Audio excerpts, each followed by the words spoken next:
Cette capsule vous est présentée par Evo Retro, distributeur d'accessoires cool pour gamers et collectionneurs de figurines et de jeux vidéo, ainsi que par la boutique Maixu pour vos peluches et articles décoratifs geek.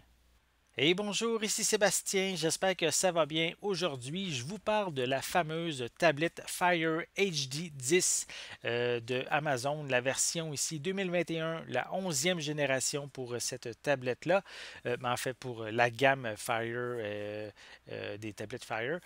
Donc ici, une tablette qui est disponible soit en 32 ou 64 GB de mémoire interne. Moi, pour ma part, j'ai reçu de la part d'Amazon la version 32 GB.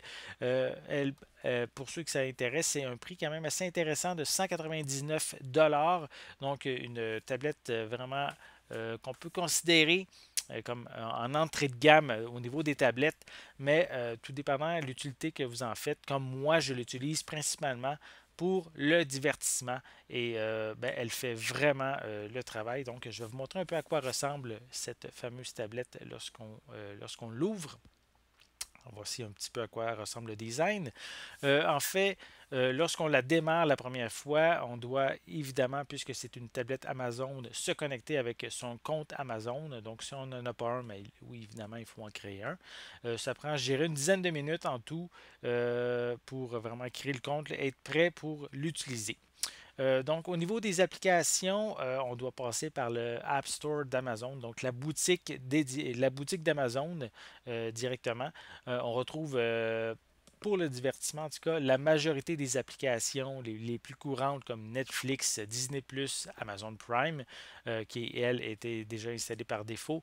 On peut aussi installer YouTube, Facebook, Instagram, TikTok. Donc, ce genre d'applications-là sont vraiment toutes disponibles sur le Amazon App Store. Par contre, je dirais que le App Store est assez limité. On retrouve, comme je l'ai dit, certaines des applications les plus populaires, mais si on va un petit peu plus loin, on remarque quand même qu'il y a plusieurs applications manquantes, notamment on n'a pas Google Chrome, on n'a pas Firefox. Moi, j'utilise souvent Gmail pour pour mes courriels. J'ai pas accès à ces applications-là sur le App Store d'Amazon. Donc, ça reste assez limité. Ce côté-là, c'est un petit peu dommage. Je vais vous en reparler un peu plus tard parce que je voulais juste expliquer aussi, le Google Play Store n'est pas disponible sur la tablette par défaut. Donc, ça limite assez l'utilisation des applications qu'on peut trouver. La tablette est compatible avec Alexa, c'est un petit peu normal puisque c'est également un produit Amazon. Donc, on peut facilement contrôler nos appareils intelligents comme allumer, fermer nos lumières, contrôler également comme si on veut écouter de la musique. Mais par contre, j'ai testé l'application sur la tablette avec mon Echo Show 10 et ben, c'est étrange, j'arrive pas avec l'application sur la tablette de ma Fire HD de voir en direct via la caméra de l'Echo Show. Je ne suis pas capable, ça ne fonctionne pas. Comparativement, si je l'ai sur l'application sur mon cellulaire, ça fonctionne. Donc, je trouve ça un petit peu étrange, surtout que c'est une tablette Amazon. Donc, je ne comprends pas pourquoi que cette possibilité-là n'est pas incluse avec l'application sur la tablette. Concernant la tablette en elle-même, elle est facile d'utilisation, c'est assez rapide et aussi c'est facile aussi à contrôler, à naviguer lorsqu'on utilise les doigts, l'écran tactile. C'est aussi une tablette que je trouve assez légère. C'est très agréable de pouvoir avoir quelque chose d'assez léger comme ça dans les mains, surtout si on regarde des vidéos pendant un bon petit bout de temps. Au niveau de son autonomie, c'est marqué que ça dure à peu près 12 heures d'autonomie pour la batterie. Je trouve que c'est quand même assez juste. Il ne faut pas non plus exagérer en mettant tous les paramètres dans le tapis. Mais si on utilise un réglage régulier normal, je trouve que l'utilisation d'une douzaine d'heures avant la recharge, c'est très satisfaisant.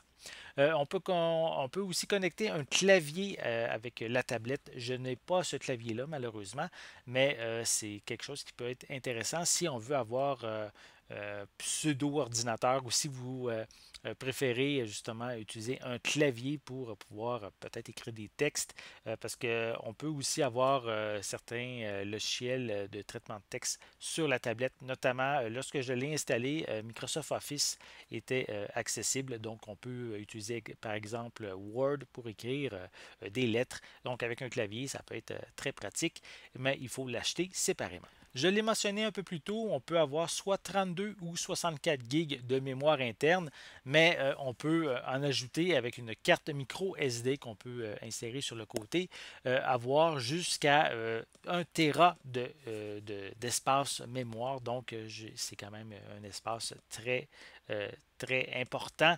Donc, pour l'utilisation à tous les jours, c'est vraiment un espace largement suffisant.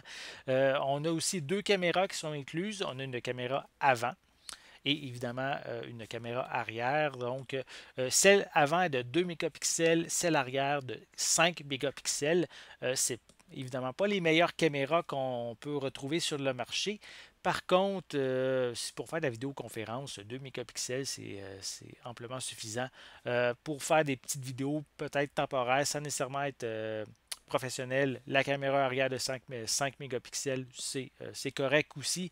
Mais j'avoue que si on veut vraiment prendre des belles photos, des affaires comment je faisais, plus important ou qu'on veut avoir de plus beaux souvenirs, j'avoue que notre cellulaire a probablement une meilleure résolution pour la caméra. Donc, et surtout qu'un cellulaire, c'est beaucoup plus pratique à maintenir dans les mains pour prendre des photos. J'ai mentionné un peu plus tôt la limitation de l'App Store d'Amazon. Donc, on était assez limité au niveau des applications qu'on peut trouver. Par contre, j'ai trouvé une manière d'installer le Google Play Store d'une manière ici sans pirater non plus la console, c'est important. Donc, ça nous permet justement d'avoir accès à toute la librairie d'applications sur le Google Play Store qu'on peut installer par la suite sur la Fire HD. Pour le faire, il faut activer l'option qui permet d'installer des fichiers APK sur la tablette. Il faut aller pour ça dans les paramètres et ensuite on a juste à installer les fichiers d'installation du Google Play Store sur notre tablette. Il va être par la suite disponible. On a juste ensuite à ouvrir le Google Play Store et aller chercher les applications qu'on désire avoir et ils vont s'installer par la suite automatiquement sur notre tablette. Ça m'a permis justement d'installer Google Chrome, d'installer Firefox, d'installer Gmail, les applications que j'ai mentionnées un peu plus tôt.